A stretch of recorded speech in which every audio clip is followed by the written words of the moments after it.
Released in early access August 20th by developer Rise Up Studios and publisher Sherry Media Limited, Roboquest is a fast-paced first-person roguelite that doesn't look or feel indie at all.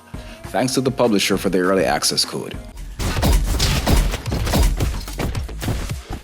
In the year 2700, the world is not what it used to be. The humans that remain battle for survival in deserts against robots. A girl named Max finds an inactive guardian robot, reactivates him, and teams up in an effort to create a brighter future for mankind. You undertake this daunting task ahead of you in true roguelite fashion. No checkpoints, randomly generated levels, RPG-like elements, and the usual the more you die, the more you try, are the stronger the chances of you getting by styled gameplay.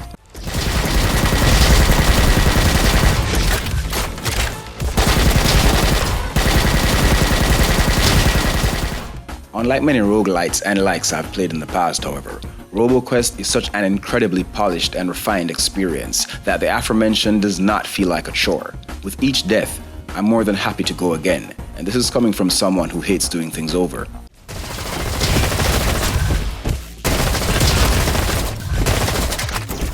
Roboquest has some AAA visuals reminiscent of Borderlands, controls on par with the greats like Call of Duty and Overwatch, a highly entertaining and fitting score, and overall gameplay elements that were clearly designed by gamers for gamers.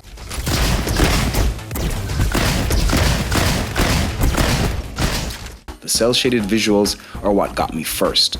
Amazing is the best adjective I can come up with. The animations and attention paid to certain details are truly impressive. The environments look great, and so does the character designs and gun models. I would have liked some voice acting, not just for the comic book style cutscenes, but because this game is such a frenetic experience. When I pick up an upgrade, whenever I have received a perk, a core, it would be great if there was a voice telling me what some of these were, as opposed to having to take myself out of the action to read text.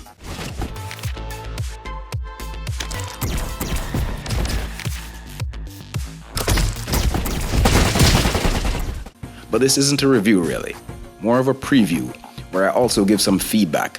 And it being early access, this could change, but I somehow doubt it will. There just seems to be something with these roguelite indies and voice acting, but who knows.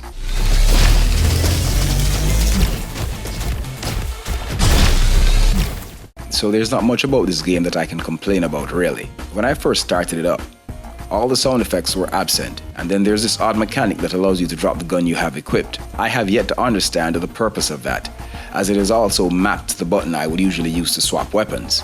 This caused me some stress several times. But where the actual weapon swapping buttons are located, on the D-pad and the left shoulder button, makes sense, so I simply tried to get used to it. But I threw away my gun several times because of this, and I still don't get its purpose.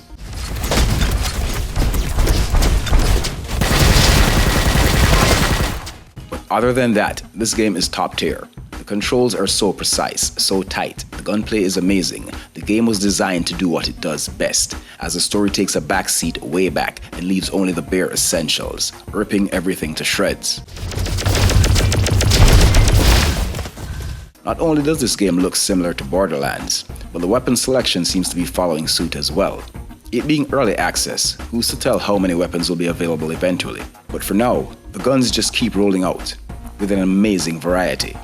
And each weapon feels distinctly different from the other. Some are similar, but none are the same. You start at your base camp, which can be upgraded in several ways. There's an artifact rack, which allows you to craft useful items from objects you may have found during your playthrough.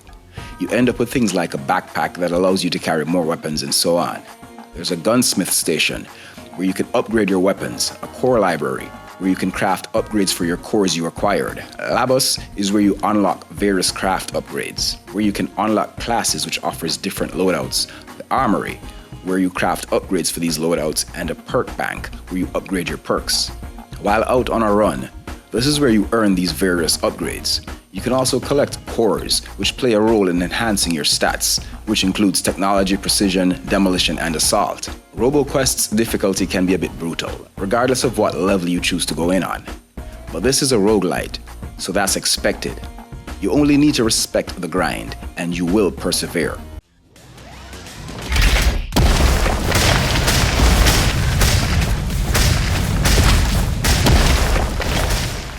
You may make your way to a new level or engage in a boss fight for the first time and have your ass handed to you, but keep at it. It only gets better.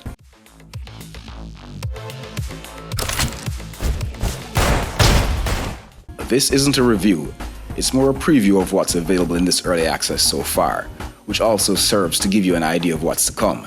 Roboquest's silly generic name and all is shaping up nicely. I suspect this will be one of the future roguelites, which will be here for a while. If it starts out this good, there's nowhere to go but up. There's also a co-op option which has to be amazing. If the single player experience is so tight, it must be. I however was unable to try that out, as it says invite a friend, and what can I say, I don't have many of those, especially on Steam. Yeah, cue the world's smallest violin. AAA games are all well and good, but many times if you'd like a truly unique experience, one off the beaten path, then the indie scene is where you want to be. Show your support for independent game developers. Most if not all indie games are priced relatively low, some are even free with the option to donate, so there's really no reason to pass. Thank you for watching. If you like my content, feel free to like, share, comment, subscribe, and hit the notification bell.